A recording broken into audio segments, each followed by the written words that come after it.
नमस्कार।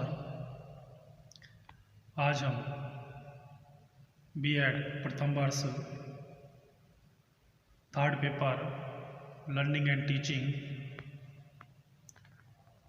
अधिगम और शिक्षण विषय के अंतर्गत ब्रूनर का अन्वेषण अधिगम संज्ञानात्मक विकास सिद्धांत Brunner's discovery learning theory cognitive development theory का अध्ययन करेंगे।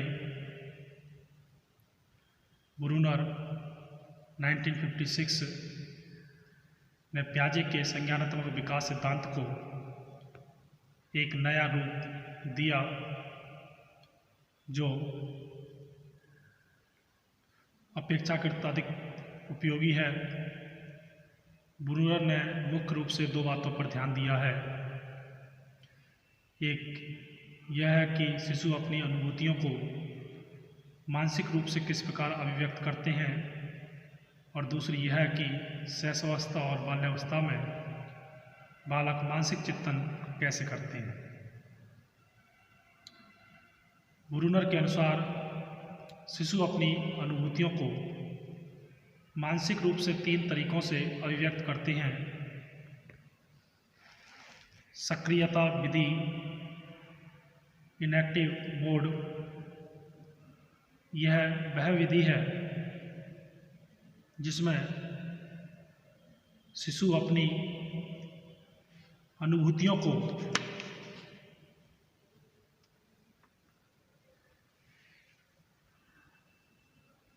शब्दहीन क्रियाओं के द्वारा अभिव्यक्त करते हैं।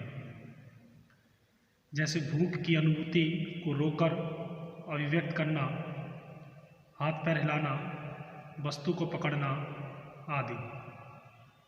इन क्रियाओं द्वारा वह बाह्य वातावरण से संबंध स्थापित करता है। दृश्य प्रतिमा विधि आइकॉनिक मोड, यह वह विधि है जिसमें बालक अपनी अनुभूति को अपने मन में कुछ दृश्य प्रतिमाएं विजुअल इमेजेस बनाकर प्रकट करता है। इस अवस्था में बालक प्रत्यक्षीकरण परसेप्शन के माध्यम से सीखता है। सांकेतिक विधि सिंबॉलिक मोड, यह वह विधि है जिसमें बालक अपनी अनुभूतियों को ध्वन्यात्मक संकेतों या भाषा के माध्यम से अभिव्यक्त करता है। इस अवस्था में बालक अपने अनुभवों को शब्दों में व्यक्त करने की क्षमता विकसित करने लगता है। इस प्रक्रिया में बालक प्रतीकों या सिंबल्स का उनके मूल विचारों से संबंध स्थापित करने की योग्यता का प्रदर्शन करता है।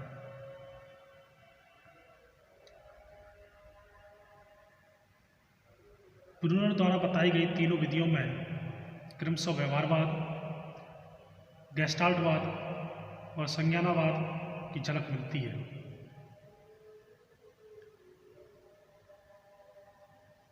सक्रियता विधि उद्दीपन अनुक्रिया स्टिमुलस रेस्पॉन्स संबंध को दर्शाती है। दृश्य प्रतिमा विधि समग्रकृति या गेस्टाल्टवाद का अनुसरण करती है, और सांकेतिक विधि पियाजे के संज्ञानावाद के सिद्धांत के अनुरूप कार्य करती है। ब्रूनर ने अपने अध्ययन के आधार पर यह तथ्य उजागर किया कि जन्म से 18 माह की आयु तक सक्रियता विधि की प्रधानता रहती है। 18 माह से 24 माह की आयु में दृश्य प्रतिमा विधि की प्रधानता रहती है, और 7 वर्ष की आयु से आगे सांकेतिक विधि की प्रधानता रहती है। इस प्रकार ब्रूनर ने भी पियाजे की भांति संज्ञानात्मक विकास को एक क्रमिक प्रक्रिया सीक्वेंटियल प्रोसेस माना है। ब्रूनर ने अपने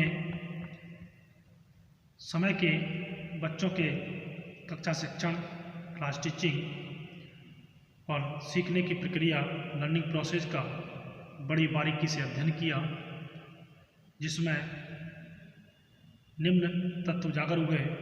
जिसमें सबसे पहले आता है अंतर्दर्शी चिंतन बनाम विश्लेषणात्मक चिंतन, intuitive thinking and analytical thinking. Bruner ने देखा कि कक्षा में शिक्षक अंतर्दर्शी चिंतन की अपेक्षा विश्लेषणात्मक चिंतन पर अधिक बल देते हैं, जबकि शिक्षण और सीखने की प्रक्रिया में अंतर्दर्शी चिंतन का अपेक्षाकृत अधिक महत्व होता है। ब्रूनर के शब्दों में अंतर्दर्शन से तात्पर्य उस व्यवहार से है जिसमें व्यक्ति अपने मन मस्तिष्क से किसी समस्या का समाधान सीधे प्राप्त करता है। ब्रूनर के अनुसार उत्तम शिक्षण सीखने के लिए बच्चों को सीधे सोचने के अवसर देने चाहिए। विषय की संरचना, स्ट्रक्चर ऑफ डिसिप्लिन। ब्रूनर का मत है कि प्रत्येक विषय डिसिप्लिन की अपनी एक संरचना स्ट्रक्चर होती है। उसके कुछ आधारभूत संप्रत्यय या कॉन्सेप्ट, नियम और प्रविधियाँ, प्रोसीड्यूर्स होती हैं जिनको सीखे बिना उस विषय का स्पष्ट ज्ञान नहीं हो सकता। ब्रूनर के अनुसार बच्चों को किसी भी विषय का स्पष्ट ज्ञान करने के लिए सर्वप्रथम इन संप्रत्तियों, नियमों एवं प्रविधियों को स्पष्ट करना चाहिए। अन्वेषणात्मक सीखना, डिस्कवरी लर्निंग। ब्रूनर के अनुसार बच्चों को किसी विषय के संप्रत्तियों का ज्ञान स्वयं के प्रयास के आगमनात्मक चिंतन, इंडक्टिव थिंकिंग द्वारा प्राप्त करना चाहिए। ब्रूनर का मानना है कि जो ज्ञान बच्चों द्वारा आत्म अन्वेषित, सेल्फ डिस्कवर्ड होता है, वही उसके लिए अधिक सार्थक और टिकाऊ होता है। अगला तथ्य है समृद्धता का महत्व, इम्पोर्टेंस ऑफ रिलेवेंस। ब्रूनर के अनुसार विद्यालयों में जो कुछ भी पढ़ाया सिखाया जाए उसका व्यक्ति, छात्र स्वयं और समाज, सोसाइटी दोनों से संबंध होना चाहिए। दोनों के लिए उसकी उपयोगिता होनी चाहिए।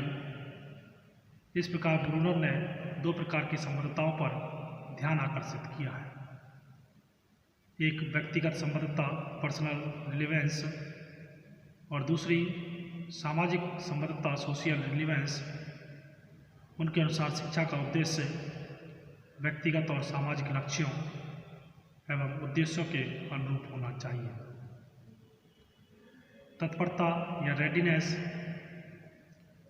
ब्रूनर के अनुसार छात्रों के अनुरूप पाठ्यक्रम तैयार कर उन्हें सीखने के लिए तैयार किया जाता है। उन्होंने प्रत्येक वर्ग के लिए पाठ्यक्रम तैयार करके उसके अनुसार छात्रों को तत्पर करना या उस पाठ्यक्रम के अनुसार उनमें क्षमता का विकास करने को बहुत अधिक अच्छा माना है। स्वयं कार्य करने का महत्व, importance of self activity. Bruner के अनुसार सीखने की परिस्थिति में छात्रों को सक्रिय रूप से भाग लेना चाहिए। इससे छात्र विषय को ठीक ढंग से समझ जाते हैं और यह ज्ञान अपेक्षाकृत अधिक स्थायी होता है। अब बात करते हैं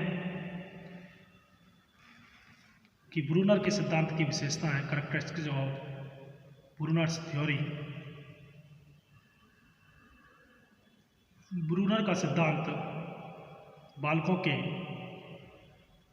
पूर्व अनुभवों और नए विषय की विषय वस्तु में समन्वय के लिए अनुकूल वातावरण तैयार करने पर बल देता है।